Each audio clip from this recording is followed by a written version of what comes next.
2014, l'article 31 de la Constitution ivoirienne a été abrogé ce vendredi par le Conseil constitutionnel. C'est le résultat du recours en inconstitutionnalité formulé par une société privée en conflit avec une autre entreprise, décision rendue par Francis Vaudier. À la une de l'actualité économique, la fin de la relocalisation de la BAD à Tunis, le retour des instances décisionnelles de la BAD devra se faire dans les 2 mois avant le prochain conseil d'administration de l'institution qui se tiendra dans la capitale économique ivoirienne. Le gouverneur du district d'Abidjan a remis ce matin du matériel médical au CHU de Cocody et du matériel didactique à l'université Félix Houphouët-Boigny, du matériel acquis grâce à la coopération entre la ville de Nice et le district d'Abidjan.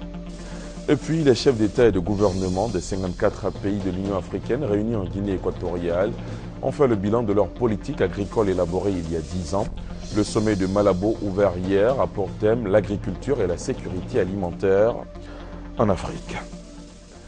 Voilà pour le sommaire. Il est 20h à Abidjan, la même heure partout en Côte d'Ivoire. Bonsoir à tous et bienvenue. Tout d'abord, sachez que le président de la République, son Excellence, M. Alassane Ouattara, a quitté Abidjan ce vendredi 27 juin 2014 pour un séjour privé en France. L'article 31 de la Constitution ivoirienne a été abrogé ce vendredi par le Conseil constitutionnel. C'est le résultat du recours en inconstitutionnalité formulé par une société privée en conflit avec une autre entreprise, décision rendue par Francis Vaudier, le président du Conseil constitutionnel. Les précisions de Gabriel Zani. En abrogeant ce vendredi 27 juin l'article 31 de la Constitution ivoirienne, le Conseil constitutionnel vient de donner compétence au président du tribunal du commerce pour juger toute affaire opposant des personnes ou des entreprises. L'article 31 de la décision présidentielle viole l'article 49 de l'acte uniforme portant procédure simplifiée de recouvrement et voie d'exécution et par voie de conséquence l'article 10 du traité OHADA qui lui-même tire sa supériorité sur les lois de l'article 87 de la Constitution consacrant la primauté des traités sur les dispositions de droit interne. En conséquence, l'article 31 de la décision présidentielle est abrogé pour non-conformité à la Constitution. Cette décision fait suite à la requête formulée par une société, APM Terminal, dans une affaire l'opposant à l'entreprise Stram. Le juge saisi par APM Terminal pour obtenir une main levée de Stram sur ses comptes s'est déclaré incompétent au regard de l'article 31 de la loi qui dit que le président du tribunal du commerce peut juger tous les cas d'urgence sauf des voies d'exécution. APM Terminal a donc saisi le Conseil constitutionnel en évoquant que l'article 31 est anticonstitutionnel parce que contraire au test de l'Organisation pour l'harmonisation en Afrique du droit des affaires, l'OHADA. Selon les traités de l'OHADA, le président du tribunal est compétent. Or, les tests de l'OHADA sont supérieurs aux lois internes des pays signataires. Maintes compte fait, l'abrogation de l'article 31 n'annule pas ses effets passés. Autrement dit, les verdicts rendus dans les tribunaux de commerce ne sont pas annulés et les tribunaux ne fermeront pas. Barbara Hendricks, ambassadrice de bonne volonté pour le Haut Commissariat des Nations Unies pour les réfugiés, a quitté Abidjan hier après un séjour de 72 heures, une visite qui lui a permis de rencontrer le garde des Sceaux, le ministre de la Justice, des Droits de l'Homme et des Libertés publiques. Les échanges ont essentiellement porté sur la question de l'apatridie, nous dit Sidonie Davila. 700 000 personnes sont apatrides en Côte d'Ivoire selon le Haut Commissariat des Nations Unies pour les réfugiés, HCR. Faute de papiers en règle, les apatrides peuvent être privés d'accès aux soins de santé, à l'éducation et à la liberté de circulation. Le HCR et le ministère de la Justice ont décidé de trouver ensemble une solution. Au nom de l'agence onusienne, la cantatrice américaine Barbara Hendricks a rencontré ce jeudi 26 juin le ministre de la Justice, Mamadou Nyenema Koulibaly.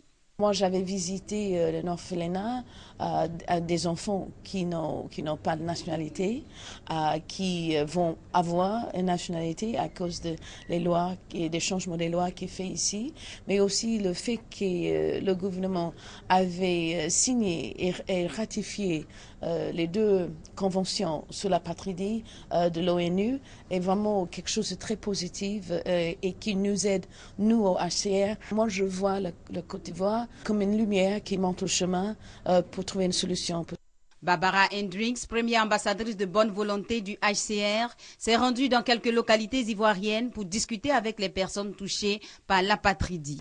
Une femme de 30 ans qui n'a pas de papiers, qui sent qu'il n'existe pas, mais aussi les enfants que j'ai rencontrés à Danané qui ont reçu pour la première fois l'extrait de naissance, qui auront un avenir. Je crois que c'est très important pour les Ivoiriens de comprendre qu'est-ce que ça veut dire de sentir quand vous n'existez pas, que vous êtes une non-personne. Et c'est ça la vie d'un apatride de tous les jours. Mamadou Nienema rassure que le cas des 700 000 apatrides sera régularisé. À la une de l'actualité économique, la fin de la relocalisation de la BAD à Tunis. Le retour des instances décisionnelles de la Banque africaine de développement à Abidjan devra se faire dans les 2 mois avant le prochain conseil d'administration de l'institution qui se tiendra dans la capitale économique ivoirienne en septembre prochain. Les explications d'Adama Koné. La page de la relocalisation de la Banque africaine de développement, BAD, à Tunis est définitivement tournée. Le prochain conseil d'administration de la banque a lieu à Abidjan en septembre prochain. Ce sera alors le début des activités du groupe à son siège d'Abidjan après 11 années de relocalisation à Tunis.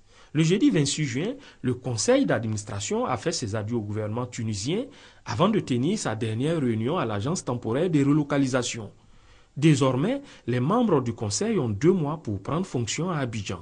Mais avant cette échéance, le président et le vice-président de la BAD sont annoncés dans la capitale économique ivoirienne dans les prochains jours. Les quelques 2000 travailleurs de l'institution occuperont les immeubles du Centre de commerce international d'Abidjan, CCIA, et du siège de la BAD dans la commune du Plateau. C'est une méthode très récurrente en Europe dans le règlement des litiges en affaires. La médiation commerciale vient de faire son entrée dans les relations commerciales en Côte d'Ivoire. Ce vendredi, 170 entreprises réunies au sein du Cercle français d'affaires de Côte d'Ivoire se sont engagées auprès de la Cour d'arbitrage de Côte d'Ivoire à avoir désormais recours à ce mode alternatif de règlement des différends commerciaux par l'intermédiaire d'un médiateur. Une convention a donc été signée entre les 2 parties. Francis Boff. La médiation est un mode alternatif de règlement des différends commerciaux par lequel un tiers indépendant, impartial et neutre, appelé médiateur, aide les parties à trouver une issue négociée à leur désaccord par l'adoption d'une solution consensuelle et satisfaisante pour chacune d'elles, formalisée par un protocole d'accord. Ce vendredi, 170 entreprises réunies au sein du Cercle français d'affaires de Côte d'Ivoire, CFACI, ont opté pour la médiation commerciale. Le CFACI a signé une convention avec la Cour d'arbitrage de Côte d'Ivoire pour rendre officielle sa décision. On peut sortir avec un contrat à l'appui de la médiation, alors qu'en entrant dans la médiation, on était en conflit. Ce qui n'est pas le cas dans un tribunal classique où on va en confrontation et des fois on ne se parle même plus.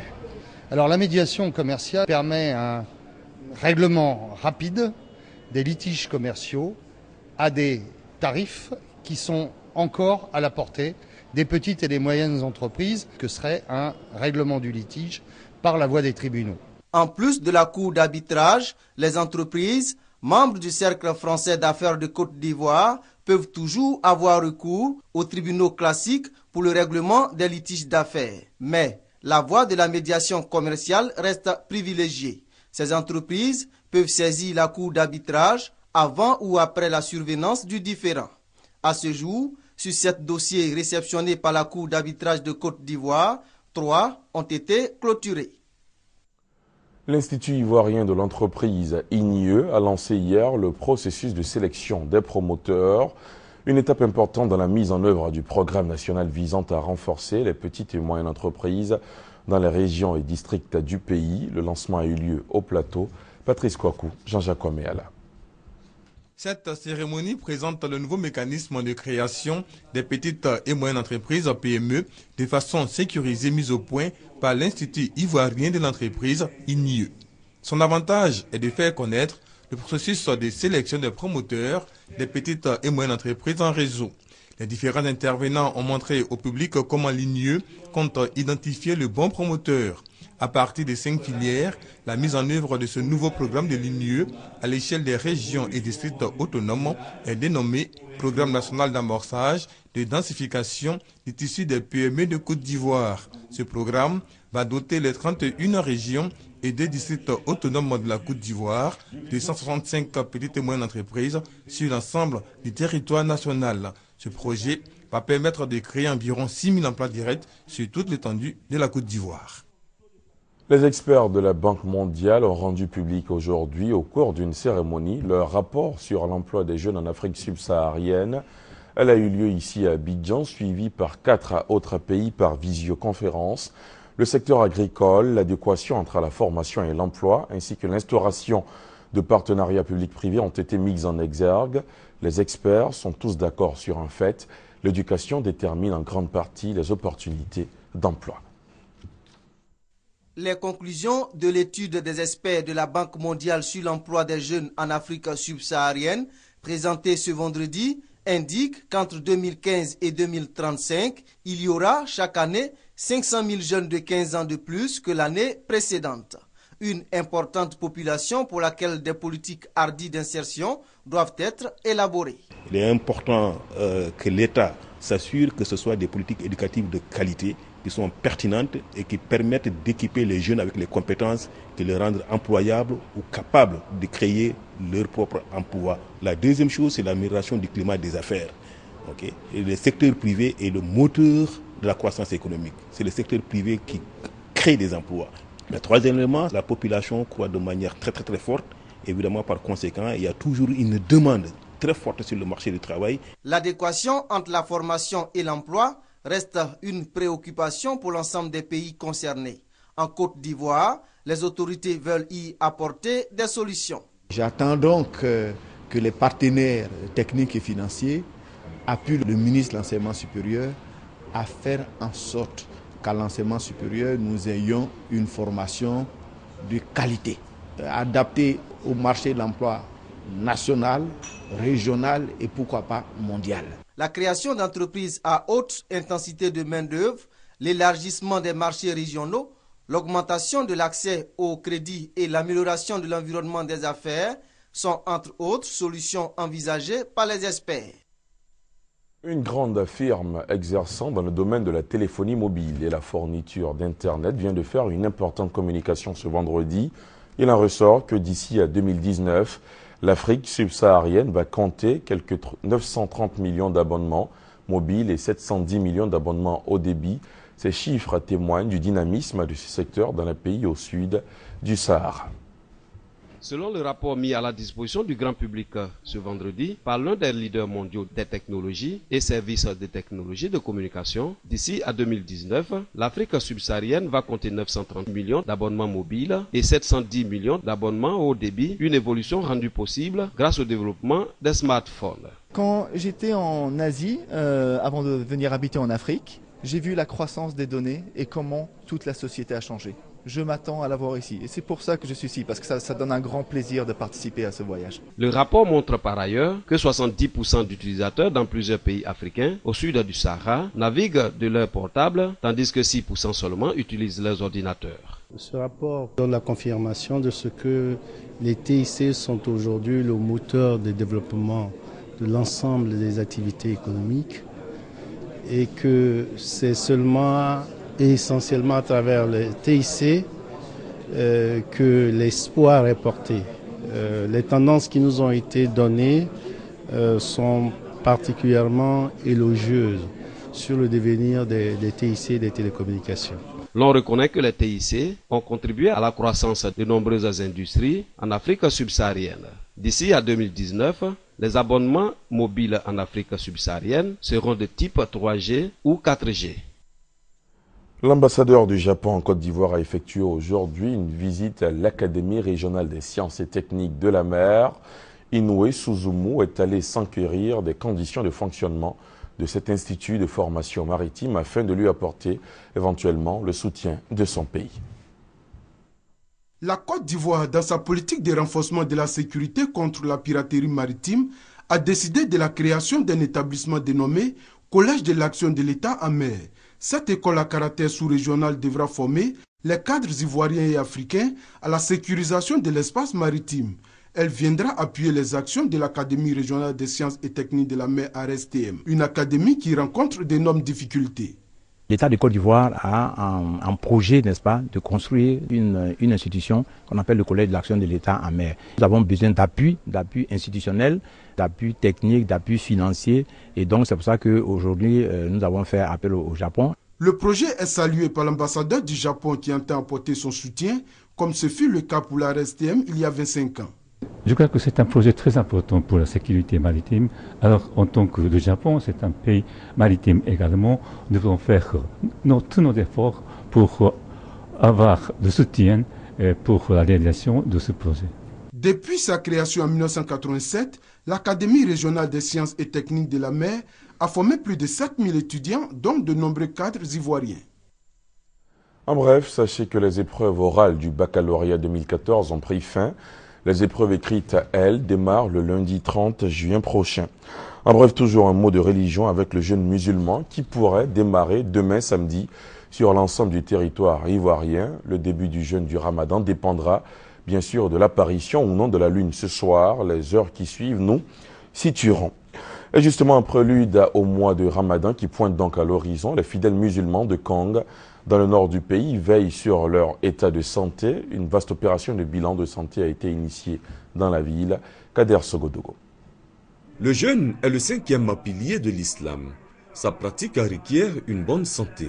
Cela, le conseil municipal de Kong l'a bien compris. Pour sa population, en majorité musulmane, elle a initié une séance de dépistage du diabète et de contrôle de la tension artérielle. Méthode choisie, le porte-à-porte. L'équipe médicale venue pour la circonstance est ainsi allée de cours en cours. Après la sensibilisation, l'équipe médicale procède au contrôle du taux de glycémie et de la tension artérielle. Pour le conseil municipal de Kong, le mieux-être de sa population est une préoccupation quotidienne. La santé n'est pas une chose à négliger. Et comme vous le dites souvent, il vaut mieux prévenir que guérir. Le chef de canton de Kong a, au nom des populations, salué ce geste de la municipalité. Nous remercions le président de la République ainsi que le député maire de Kong, Birahima Tene Ouattara. Et nous ne sommes pas surpris par tant de gratitude. Que Dieu les bénisse. Une occasion pour l'équipe médicale de sensibiliser tous les musulmans avant le mois de pénitence et de privation. Il faut se rapprocher des médecins et ensemble, vous verrez quelles sont les modalités pratiques qu'on peut mettre en place pour que le musulman diabétique ou hypertendu puisse aborder de façon saine ce mois sacré. Cette séance a pris fin par la remise des résultats au médecin-chef de l'hôpital de Kong afin de veiller sur la bonne santé des populations.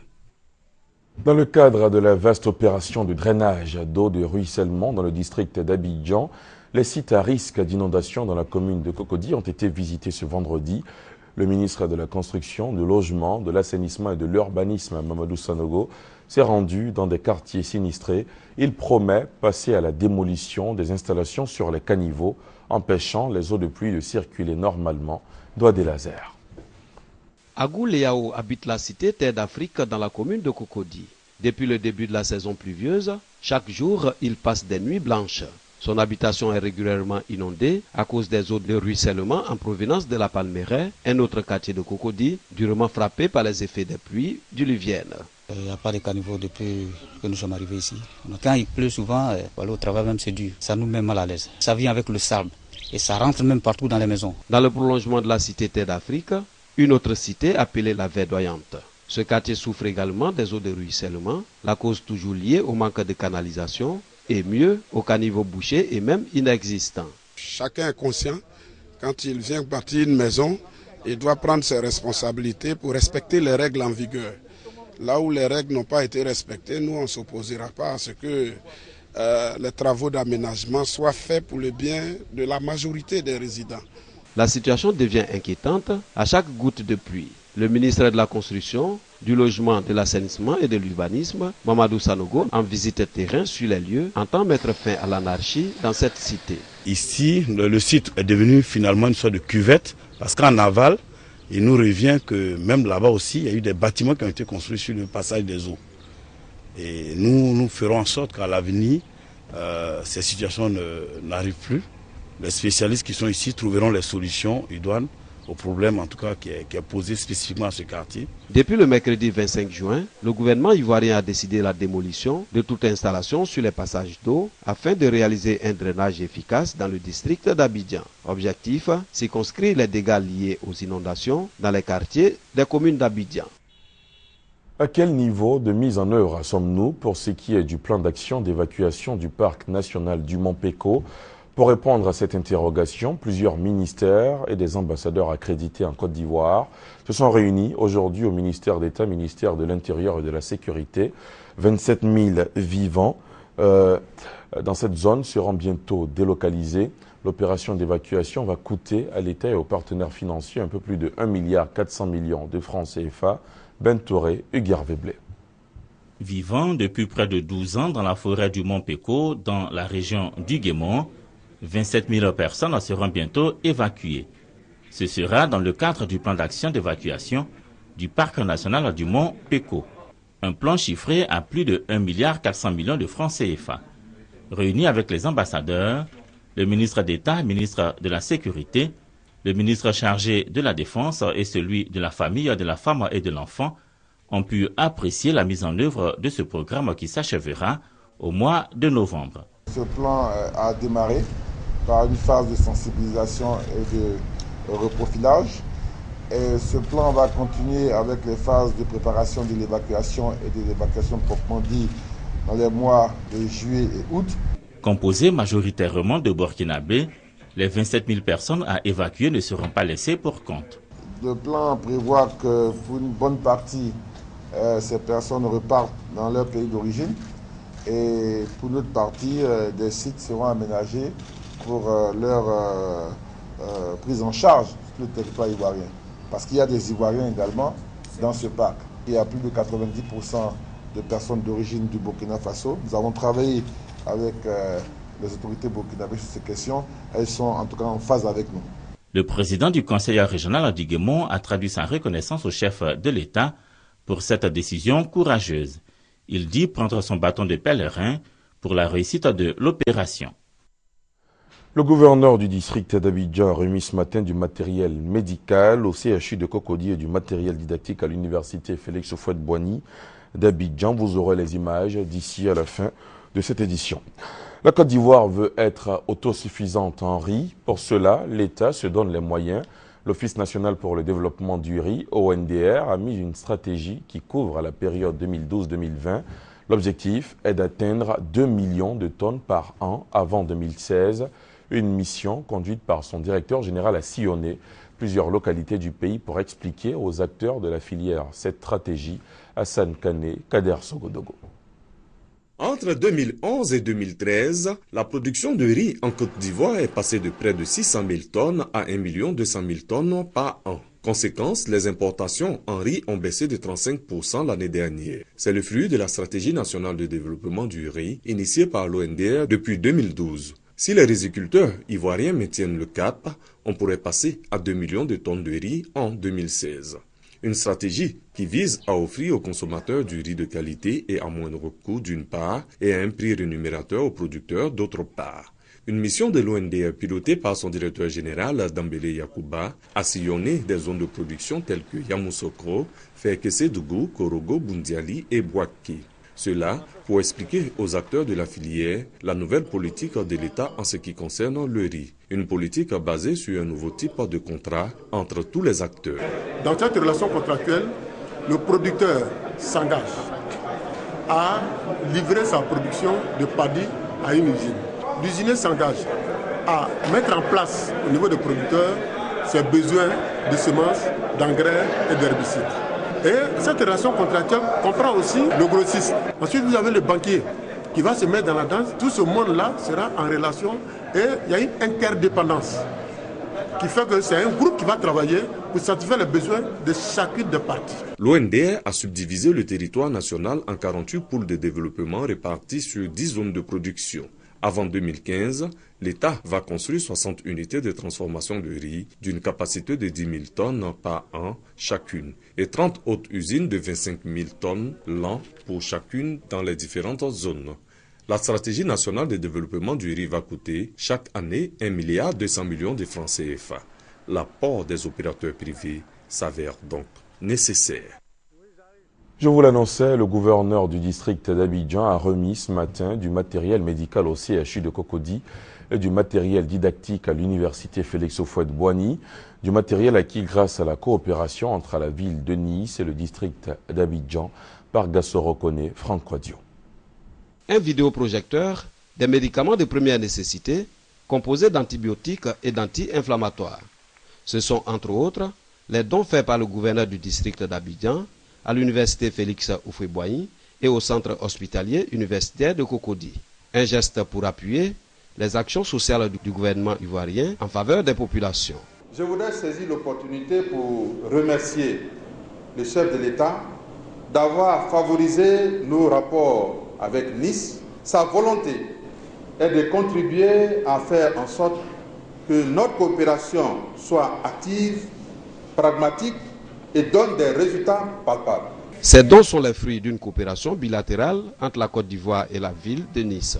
Pour les bénéficiaires, c'est un ouf de soulagement. Et monsieur le gouverneur, dont l'attachement à la promotion de l'enseignement supérieur et à la recherche est connu de tous, a bien voulu offrir ces ouvrages à notre université pour nous permettre de former des jeunes compétents et compétitifs. La cérémonie de ce jour intervient dans un contexte actuel où notre établissement opère de profonds changements au plan de l'infrastructure et de son organisation pour répondre aux attentes des populations. Plus de 300 ouvrages et du matériel médical qui vont renforcer les capacités des structures bénéficiaires en matière didactique et sanitaire. Une délégation d'Africom, le commandement des États-Unis pour l'Afrique, conduite par l'ambassadeur Philippe Carter III, sera en visite ici en Côte d'Ivoire en début de semaine prochaine, visite dans le cadre d'une rencontre régionale pour discuter de la coopération militaire et sécuritaire dans la région. Je vous le disais en titre, les chefs d'État et de gouvernement des 54 pays de l'Union africaine réunis en Guinée équatoriale ont fait le bilan de leur politique agricole élaborée il y a 10 ans. Le sommet de Malabo, ouvert hier, a pour thème l'agriculture et la sécurité alimentaire en Afrique. L'agriculture au centre des débats du 23e sommet de l'Union africaine qui s'est ouvert jeudi à Malabo, la capitale de la Guinée équatoriale. L'Afrique reste le continent le plus concerné par la malnutrition et l'insécurité alimentaire. Les rendements agricoles restent faibles et progressent trop lentement, de 38% depuis 1990 contre 130% en Chine. La faute à des politiques agricoles insuffisantes et à la faiblesse des infrastructures de transport, d'énergie ou d'irrigation. Il faut mécaniser notre agriculture pour sortir d'une agriculture de subsistance à une agriculture de production, à une agriculture qui devient un business, n'est-ce pas, l'agribusiness. Donc tout cela nécessite un accompagnement fort de nos États en termes budgétaires et en termes infrastructurels. Le sommet a également consacré le retour de la Guinée-Bissau et de l'Égypte au sein de l'Union africaine, et ce, 1 an après sa suspension pour cause de coup d'État militaire. Le peuple égyptien est vraiment très heureux que l'Union africaine ait accepté le retour de l'Égypte en son sein et reconnu l'élection du 3 juin. Cette élection a vu la formation d'un gouvernement populaire et légitime qui exprime la volonté du peuple. Le thème de la violence djihadiste s'est également invité lors de ce sommet, une violence qui sévit en Somalie, en Libye, au Nigeria et au Mali. Face à cette redoutable menace, 13 chefs d'État ont décidé d'accélérer la création d'une force africaine de réaction rapide. Un premier pas vers une force africaine en attente, censée voir le jour en 2015. De nombreux Algériens sont descendus dans la rue pour manifester leur joie après la qualification des Fennecs. Ils l'ont fait pour la première fois de leur histoire. Les Fennecs se sont qualifiés pour la 8e de finale de la Coupe du Monde. Ambiance à Alger. Au coup de sifflet final, une immense clameur monte à Alger. L'Algérie vient de se qualifier en 8e de finale du mondial, arrachant un match nul 1-1 contre la Russie. La délivrance est venue du coup de tête salvateur d'Islam Slimani. Place de la Grande Poste, des milliers de personnes hurlent leur joie. C'est la première fois que leur pays accède à un tel stade de la compétition. C'est le rêve qui se réalise. Vive l'Algérie! Soirée exceptionnelle où pour une fois, femmes et hommes se mêlent dans la nuit pour fêter l'événement. Feux d'artifice et chants à la gloire de l'équipe nationale, les Fennecs.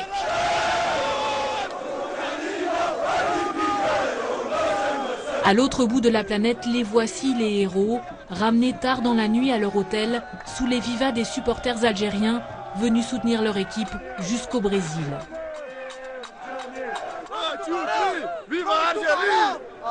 C'est inespéré, nous sommes si contents.